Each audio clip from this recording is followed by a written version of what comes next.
Assalamualaikum warahmatullahi wabarakatuh. Selamat pagi semuanya. Yang pertama, mari kita ucapkan puji dan syukur kita atas kehendak Allah Subhanahu wa taala yang telah melimpahkan rahmat dan karunia-Nya sehingga kita dapat melakukan diskusi pada hari ini. Selawat berserta salam kita kirimkan kepada Nabi Muhammad kita Shallallahu alaihi wasallam yang saya hormati Ibu Azanuzullah Putri MPD selaku dosen pengampu mata kuliah biologi umum dan yang saya sayangi teman-teman sekalian. Baiklah, sebelum memulai diskusi, kami akan memperkenalkan anggota kelompok kami. Saya Karismatullah Mesyaro sebagai moderator dan penyaji 4, dan kawan-kawan saya yaitu Akila Zahira sebagai penyaji 1, Oktayuli Astuti sebagai penyaji 2, dan Rasida sebagai penyaji 3. Baiklah, kita akan memulai acara diskusi. Sebelum memulai, alangkahnya baiknya kita membaca basmalah. Bismillahirrahmanirrahim. Selanjutnya saya persilakan kepada penyaji 1, yaitu Akila Zahira untuk mempresentasikan hasil diskusi kami. Kepada Akila Zahira kami persilakan. Baiklah, saya sebagai penyaji 1 akan membacakan pokok bahasan yang akan kita bahas pada presentasi kali ini. Judulnya yaitu mekanisme, fungsi, dan sistem organ pada manusia. Adapun pokok bahasan yang akan kita bahas, yang pertama, pengertian sistem pencernaan pada manusia. Yang kedua, bagaimana proses sistem pencernaan pada manusia. Yang ketiga, pengertian sistem pernafasan pada manusia. Yang keempat, bagaimana proses sistem pernafasan pada manusia. Kita akan bahas yang pertama, yaitu pengertian sistem pencernaan pada manusia. Sistem pencernaan pada manusia merupakan rangkaian jaringan organ yang mempunyai fungsi untuk mencerna makanan. Nantinya, makanan tersebut akan diproses secara mekanik dan kimiawi. Proses pencernaan mekanis merupakan proses pencernaan makanan yang dilakukan dengan gerakan-gerakan seperti mengunyah, menelan, memompa, menghancurkan, dan meremas makanan. Pencernaan mekanis bertujuan untuk mengubah ukuran makanan menjadi lebih kecil. Sedangkan proses pencernaan kimiawi adalah proses pencernaan makanan yang melibatkan enzim. Pencernaan kimiawi ini bertujuan untuk mengubah partikel makanan yang kecil menjadi bentuk yang siap diserap oleh tubuh. Selanjutnya, kita akan membahas tentang proses sistem pencernaan pada manusia. Yang pertama itu ada pada mulut. Proses pencernaan dimulai di dalam mulut, tempat terjadinya pencernaan mekanis dan kimiawi. Mulut berfungsi untuk mengunyah makanan menjadi lebih halus agar mudah dicerna. Di dalam mulut terjadi pencernaan secara mekanis oleh gigi dan kimiawi oleh enzim. Enzim tersebut disebut dengan enzim amilase. Gigi memotong makanan menjadi potongan-potongan kecil. Potongan kecil makanan lalu dibasahi oleh air liur. Sebelum lidah dan otot-otot lain mendorong makanan ke dalam faring dan melanjutkannya ke dalam kerongkongan atau disebut juga dengan esofagus, bagian luar ludah terdiri dari papila, yakni tonjolan-tonjolan yang berfungsi mencengkram makanan dan mengenali rasa. Sementara itu, kelenjar ludah yang terletak di bawah lidah dan dekat rahang bawah menghasilkan air liur ke dalam mulut. Air liur berperan penting untuk memecah makanan, melembabkannya, dan membuat makanan lebih mudah untuk ditelan. Air liur juga memecah karbohidrat dengan salah satu enzim pencernaan terpenting bagi manusia, yaitu enzim pitialin atau amilase. Gerakan lidah dan mulut mendorong makanan ke belakang tenggorokan. Pada persimpangan antara tenggorokan dan kerongkongan terdapat katup bernama epiglotis yang mencegah makanan masuk ke dalam sistem pernafasan.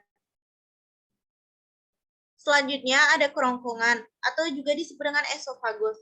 Ini adalah saluran yang menghubungkan mulut dengan lambung. Saluran ini merupakan jalan bagi makanan yang telah dikunyah dari mulut menuju proses pencernaan selanjutnya di dalam lambung. Otot-otot kerongkongan memindahkan makanan dengan gerakan peristaltik. Ini adalah kumpulan kontraksi dan relaksi otot yang menimbulkan gerakan seperti gelombang, sehingga makanan terdorong masuk menuju lambung. Pada ujung kerongkongan terdapat sphincter atau otot-otot berbentuk cincin. Otot-otot ini memungkinkan makanan untuk masuk ke lambung dan kemudian menutupnya untuk mencegah makanan dan cairan naik kembali ke kerongkongan. Yang ketiga itu lambung. Lambung adalah organ berbentuk huruf J yang berukuran sekitar 2 kepalan tangan. Lambung terletak di antara esofagus dan usus halus pada perut bagian atas. Lambung memiliki 3 fungsi utama dalam sistem pencernaan manusia, yaitu menyimpan makanan dan cairan yang tertelan, mencampur makanan dan cairan pencernaan yang diproduksinya, serta perlahan-lahan mengosongkan isinya ke dalam usus kecil. Hanya zat-zat tertentu yang dapat diserap langsung oleh lambung, seperti zat gizi dari makanan harus menjalani proses penguraian terlebih dahulu. Dinding otot lambung akan melakukan proses pencernaan kimiawi dengan mencampur dan mengocok makanan bersama asam dan enzim dalam getah lambung yang dihasilkan oleh sel kelenjar dinding lambung. Getah lambung terdiri dari pepsin enzim yang fungsinya memecah protein menjadi pepton asam klorida atau disebut dengan HCl. Asam yang berfungsi untuk membunuh kuman dan bakteri pada makanan serta mengaktifkan pepsinogen menjadi pepsin. Makanan diolah menjadi bagian-bagian kecil dalam bentuk setengah padat yang disebut dengan kim. Setelah proses pencernaan selesai, kim akan dilepaskan sedikit demi sedikit melalui otot-otot berbentuk cincin yang disebut dengan sphincter pylorus. Sphincter pylorus terletak pada perbatasan antara lambung bawah dan bagian pertama usus halus yang disebut duodenum atau usus 12 jari. Sebagian besar makanan baru meninggalkan perut hingga 4 jam setelah makan. Selanjutnya akan dilanjutkan oleh penyaji 2. Baiklah, di sini saya akan melanjutkan penjelasan materi dari penyaji selanjutnya. 4. Hati, pankreas, empedu.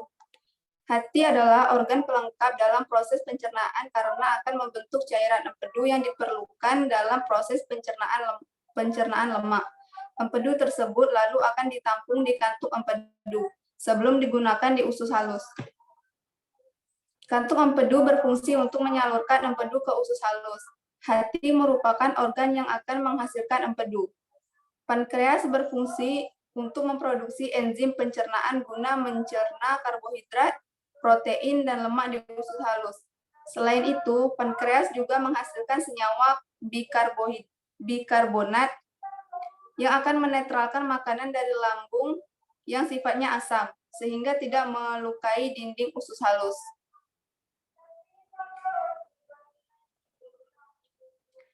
5. Usus halus. Usus halus adalah saluran kecil selebar 2,5 cm dengan panjang sekitar 10 meter. Usus halus terdiri dari 3 bagian, yaitu duodenum atau usus 12 jari, jejunum atau usus kosong, dan ileum atau usus penyerapan. Duodenum atau usus 12 jari berfungsi sebagai tempat pencernaan makanan secara kimiawi.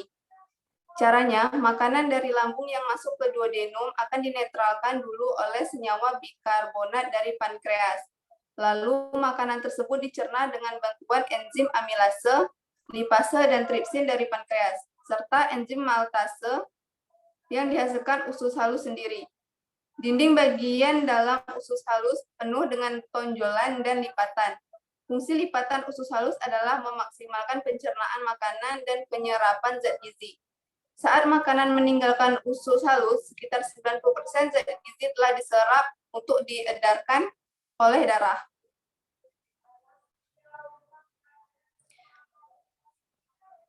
5. Usus besar. Usus besar membentuk huruf U terbalik di sekitar usus halus yang berlipat-lipat. Saluran ini dimulai dari sisi kanan bawah tubuh dan berakhir di sisi kiri bawah. Panjang usus besar sekitar 5-6 meter dan terdiri dari 3 bagian, yaitu sekum, kolon, dan rektum. Sekum adalah kantung pada bagian awal usus besar. Area ini menyalurkan hasil pencernaan makanan yang telah diserap dari usus halus menuju usus besar. Kolon adalah tempat cairan dan garam diserap dan memanjang dari sektum ke rektum. Fungsi utama usus besar yaitu membuang air dan mineral elektrolit dari ampas makanan yang tidak tercerna, lalu membentuk limbah padat yang dapat dikeluarkan. Bakteri dalam usus besar membantu memecah bagian yang tidak tercerna tersebut. Selanjutnya ada rektum dan anus.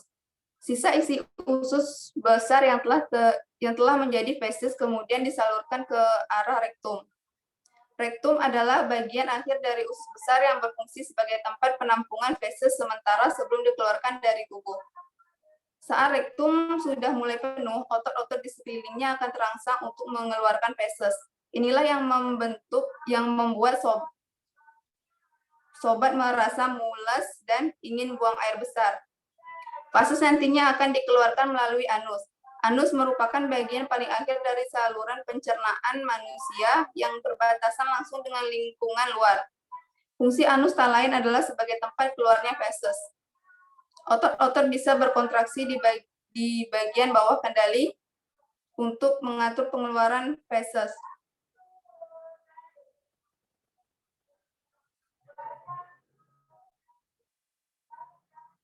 Berikut ada enzim-enzim dalam sistem pencernaan. Organ tempat pencernaan yaitu mulut, penghasil getah kelenjar saliva, dan enzim yang dihasilkan adalah amilase, mukus atau lendir, dan air yang berfungsi memecah pati atau amilon menjadi maltosa. Kemudian ada lambung, penghasil getah dinding lambung, dan getah yang dihasilkan adalah asam lambung atau HCl yang berfungsi membunuh bakteri, membantu protein, dan mengeluarkan mineral. Kemudian ada enzim renin yang berfungsi mengubah kaseinogen menjadi kasein.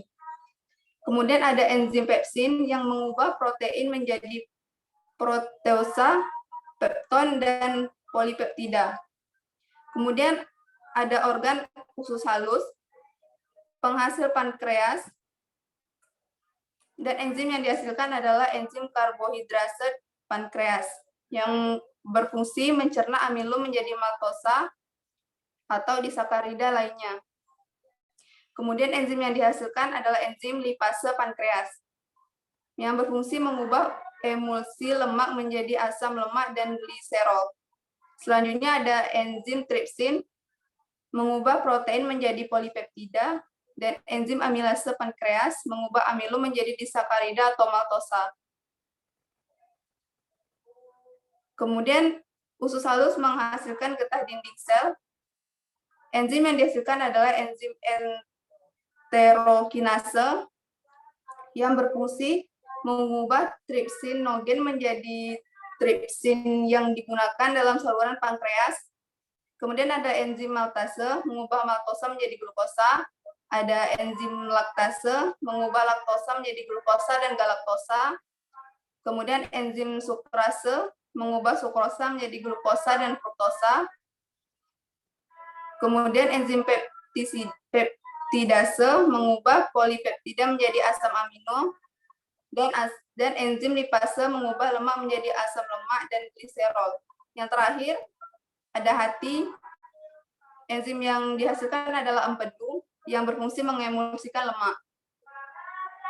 Baiklah, untuk materi selanjutnya akan dijelaskan kepada penyaji berikutnya. Baiklah, saya akan melanjutkan dari penyaji kedua. Selanjutnya, C. Pengertian sistem pernafasan pada manusia. Pengertian sistem pernafasan pada manusia, pernapasan atau bisa disebut juga dengan respirasi yang dapat didefinisikan sebagai sebuah proses pengambilan oksigen dan pelepasan karbohidrat dan penggunaan energi yang ada di dalam tubuh. Ketika manusia bernafas, berarti sedang terjadi proses masuknya oksigen ke dalam tubuh dan pelepasan karbon dioksida keluar tubuh. Pertukaran antara oksigen dan karbon dioksida tersebut terjadi di dalam darah manusia. Manusia yang memiliki pernafasan yang normal ditandai dengan pernafasan sebanyak 12 sampai 20 kali dalam 1 menit. Dalam pernapasan umum, manusia membutuhkan 300 liter oksigen dalam sehari. Dalam proses pernafasan, oksigen merupakan zat kebutuhan utama. Hasil utama pernafasan adalah energi. Energi yang dihasilkan digunakan untuk aktivitas hidup, misalnya untuk pertumbuhan, mempertahankan suhu tubuh, membelah pembelahan sel-sel tubuh, dan kontraksi otot. Oksigen untuk pernafasan diproses dari udara di lingkungan sekitar. Pernafasan pada manusia mencakup 2 proses, yaitu yang pertama, pernafasan eksternal adalah pernafasan di mana pertukaran oksigen dan karbon dioksida yang terjadi antara 2 udara atau dalam gelombang paru-paru dengan darah dalam kapiler. Yang kedua, pernafasan internal adalah pernafasan di mana pertukaran oksigen dan karbon dioksida antara darah dalam kapiler dengan sel-sel jaringan tubuh. Yang D, proses sistem pernafasan pada manusia. Pertama, rongga hidung. Rongga hidung adalah organ yang sangat penting karena berfungsi sebagai tempat masuknya udara menuju tenggorokan. Di samping itu, rongga hidung menjaga kelembapan, suhu, dan tekanan udara. Selia atau bulu hidung merupakan rambut-rambut yang terdapat di bagian bawah serabut saraf pembau. Fungsinya untuk menyaring udara yang masuk sehingga kotoran atau debu yang masuk di dalam hidung tidak mencapai sistem pernafasan kita. Serabut saraf pembau seperti namanya. Saraf pembau yang ada di dalam hidung berfungsi sebagai penerima rangsang berupa bau. Dialah yang menjadi reseptor utama indera penciuman kita. Ketika ada aroma di dekat kita, saraf pembau akan menerima dan melanjutkan ke otak, sehingga kita dapat mengetahui bau tersebut. Selaput lendir di dalam hidung adalah bagian yang berfungsi untuk menghasilkan mukus atau ingus. Ingus atau mukus ini yang melindungi kita dari berbagai macam kotoran dan bakteri. Makanya ketika kita sedang tidak enak badan, warna dan kepadatan mukus kita berubah. Yang kedua, faring.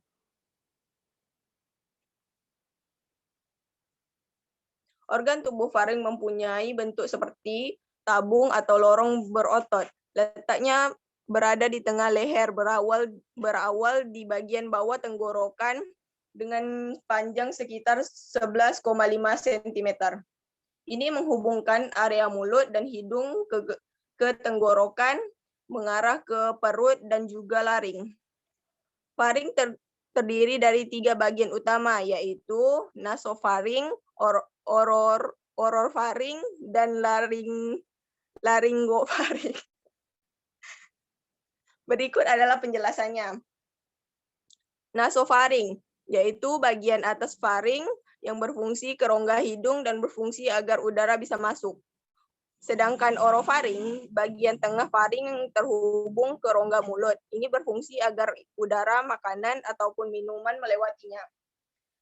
Dan yang ketiga, laryngofaring atau hipofaring. Bagian bawah tenggorokan dengan laring ini berfungsi untuk mengatur perjalanan udara ke paru-paru serta asupan makanan ke tenggorokan, ke kerongkongan.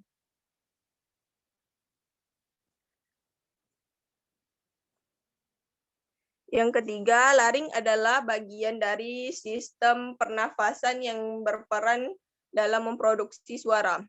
Laring berbentuk tabung berongga. Oleh karena itu, laring juga disebut sebagai kotak suara karena memproduksi suara lewat pita suara.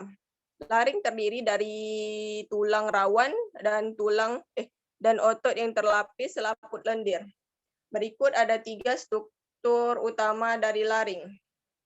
Pertama, epiglotis, yaitu katup yang berfungsi mencegah makanan dan meniup makanan dan minuman masuk ke saluran udara pada tenggorokan. Yang kedua, vocal cord atau pita suara, yaitu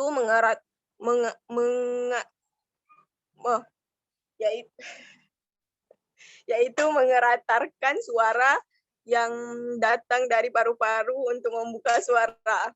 Yang ketiga, glotis, yaitu area tengah tempat pita suara berada. Yang keempat, subglotis, yaitu area bawah pita suara yang terhubung ke tenggorokan. Dan yang kelima, laring adalah tabung atau ruang kecil sebelum trakea berisi pada pita suara. Baiklah, selanjutnya akan dilanjutkan oleh moderator.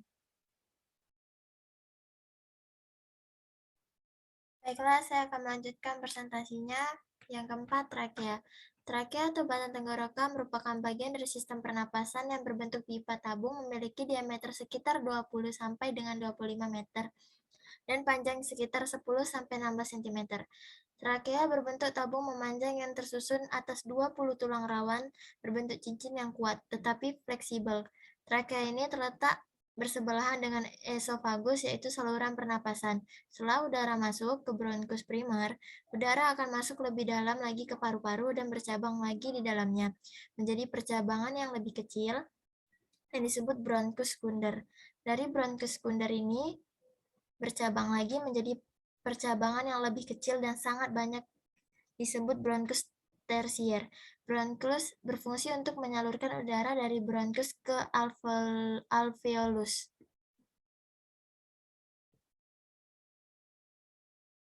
Bronkus. Bronkus merupakan saluran pernapasan yang bisa menyalurkan udara yang berasal dari lingkungan yang masuk ke dalam tubuh, begitupun sebaliknya. Oleh karena itu, jika didefinisikan, bronkus adalah salah satu saluran pernapasan yang terdapat di dalam rongga dada. Saluran tersebut asal dari percabangan primus dan menjadi saluran pernapasan yang utama ialah trankea, tenggorokan. Bronkus sendiri dapat dibedakan menjadi dua, yaitu bronkus primer dan bronkus sekunder. Bronkus primer yaitu percabangan trankea atau saluran utama dalam pernapasan, di mana percabangan tersebut dimulai dari titik hilung atau ujung tulang dada. Bronkus primer memiliki jumlah sebanyak 2 buah, yang kiri dan kanan, dan bronkus primer juga berada di dalam rongga dada. Selain itu, struktur dari bronkus primer mirip dengan struktur trankea. Bronkus sekunder. Bronkus sekunder ialah bronkus yang berasal dari percabangan bronkus primer, di mana cabang utama bronkus sekunder berada di tiap-tiap lobus paru-paru. Ukuran bronkus sekunder lebih kecil jika dibandingkan dengan bronkus primer dan memiliki lapisan sel yang lebih tipis. Selain itu, bronkus primer sebelah kanan memiliki bentuk percabangan sebanyak 3, bronkus sekunder, dan bronkus primer ada sebelah kiri memiliki 2 bronkus sekunder. Jumlah yang berbeda-beda tersebut telah disesuaikan dengan jumlah lobus paru-paru.